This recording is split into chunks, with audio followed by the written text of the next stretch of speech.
ओडिशा आसिबे जातीय OBC commission क्यों जाति गुड़ी को नुआ करी जातीय पछुआ वर्ग में सामिल करा जिबा दरकार तार समीक्षा करिवे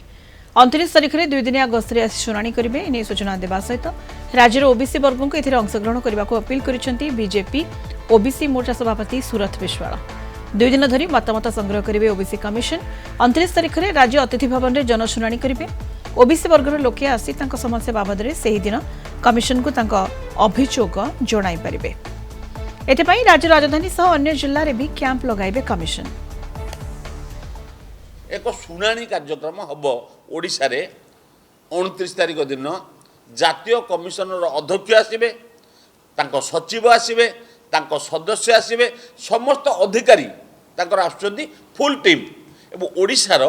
कनसर्न सबु सेक्रेटरी डायरेक्टर एवं राज्य कमिशनर सदस्य माने जो माने अछंती कर्म अधिकारी एवं समस्ते उपस्थित रही से समीक्षा हम जे कौ जाति को एबे नुआ करी जातीय पछुआ वर्ग तालिका स्थानित करने दरकार 29 तारिख दिन प्रतिनिधि माने नेता माने उपस्थित होई से दरखास्त जुक्ति सम्बलित कागजपत्र उपस्थापित करने आमे आह्वान करुछु। आमे विभिन्न पछुआ जाति वर्गर नेतृवृंद जो माने जातिर समाजर नेतृत्व नौकरी से आह्वान करुछु कार्यक्रम में भाग नेबा पाई।